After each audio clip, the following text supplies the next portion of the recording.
ოსტემა გააკეთა ის რეფორმა, რომ მე ხელს არ მიშლიან საერთოდ, რაც მინდა ის გავაკეთო. შეგიშლით ხელს. ჩვენ როგორ შეგიძლია მაგრამ ეს არის ხალხი, რომელმაც ჩვენ მოგცა საშუალება ვაკეთოთ ბიზნესი, თქვენ მე ვერ დამისახლებთ, თუ დამისახლებთ ძალიან გამიკვირდება. ოპოზიციური ბიზნესი, რომელსაც ვიღაცამ წაავთო თემოჭყონიას, ამდენი მაკდონალდი იყო 2012-ზე, ამდენი დააშავა თემოჭყონია, წინამდე წავიდა ბიზნესი? არა, მე მაგას გეუბნები, რომ ვინც წავიდა, არ ვიცი ვინ, ბაჩიაშვილი, ვინც გითხარი წავიდა, დადგმულიაო მეუბნები და საქმე მან შენ მან წარმოგაჩინოსო ბიბლიური ამბავია. ქმედებები მათი, ხაზარაძის ქმედებები. მაგალითად წარმოგიდგენთ გეტყვით მექანიზმს. ბიზნესთვის ხო საფრთხეს არ წარმოადგენს, რომ ვიღაცა გამოვა და მას აგინებს უშვერი სიტყვებით. არნაირ პრობლემას არ წარმოადგენს ნაცები, იმიტომ რომ მან იცის, რომ ამათი რიტორიკით, როგორც მათ აქვთ არჩეული ბიზნესთან ბრძოლის რიტორიკა, ვერ დააზიანებენ და ავტომატურად გადადიხარ მიშას ამორჩეველზე.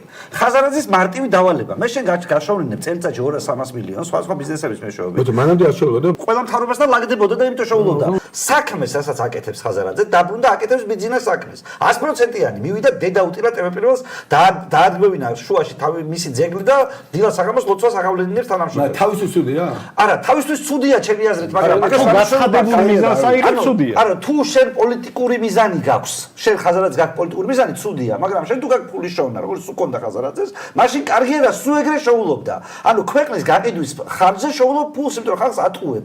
ართმევ რაღაც მედია საშუალებას. აი მათამია ძალიან თქო რაღაც მინდა გითხრა. ხაზარაძე როგორ ეხმარება ტიბისის ფულის შოვნაში. მე კარგად მე მოდარი ძალიან კარგად ვიცი ტიბი მე მეც მაგ. არა, რა შუაშია კაცო. ხაზარაძე ფულს როგორ შოულობს, იმითო ტელევიზიაში თავი ძეგლი ჩა. იმითო შოულობს ფულს, რომ ეროვნული ბანკი ბეჭდავს ფულს და აზნავს ტიბისს.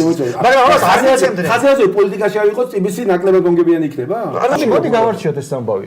აი, საიდან იწყება TBC-ის, ან თქვენი ბიზნესის, თქვენი ბიზნესის ლიბერტის ამბავი, ან საქართველოს ბანკის ეს მოგება თავიდან ბოლომდე ეროვნულ ბანკზეა მიბმული.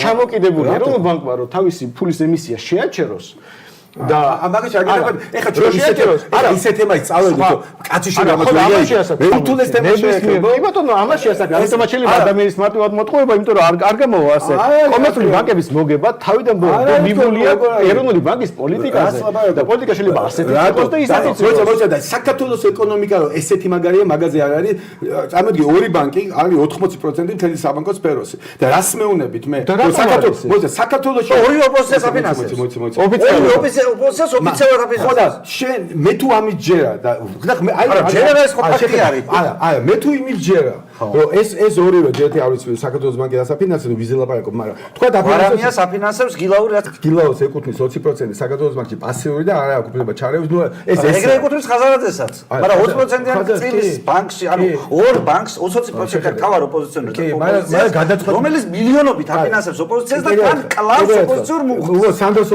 სანდოს ოპასუხო ბანკები, ორი ბანკი, რომელსაც აქვს 80% საქართველოს ეკონომიკის და საქართველოს ეკონომიკა მე წარმოულიად მაგა ვითარდება, თქვენ იძახეთ რომ ამის გამო, იმის გამო და ამის გამო, ამის შეიძლება ის გამო ძალიან მაგა ვითარდება, რაც უნდა ლაპარაკი ეს ორი ბანკი იქნება ძალიან წარმატებულია. წარმატებული, იმიტომ ეს ორი ბანკი ასევე წარმატებულია კახელი გლეხი, რომლის მიწის ფასი გაიზარდა ბოლოს 3 წელს განმავლობაში.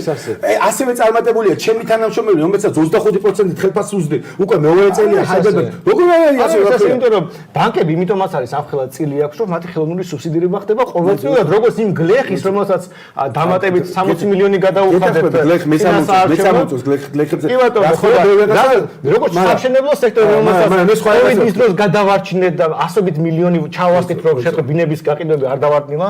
ეს ბიზნესები ყველა დაახლოებულია ხელისუფლებასთან და ხოლმე ამ ხელისუფლების დაახლოების ხარჯზე არსებობენ. რას მეუბნები? ბიზნესს არ წარმოადგენენ თავისი ბუნები. ფიზიკურად ჩვენ ვხედავთ, რომ ორი ბანკის, ორი მილიონერი სხვადასხვა ფორმით აფინანსებს ორ ოპოზიციურ ძალას, რომელიც ერთ ტელევიზიას კლავს, მეორე ტელევიზიას კლავს.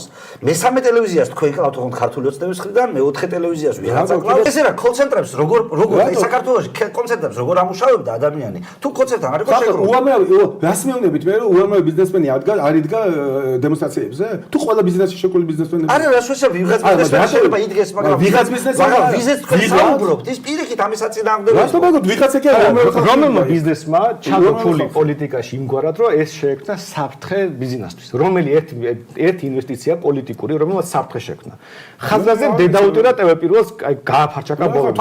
ბიძინას რო დაეხურა TV1, ხო პრობლემა იქნებოდა სტრასბურგში საჩივარი თელი ამბავი ესა. ბიძინამ სინამდვილეში დახურა ყველა არხი, ოღონდ დახურა მათი უფროსების ყიდვით. უნდა ყაყალიაცია და ყაყალი საბოლოოდ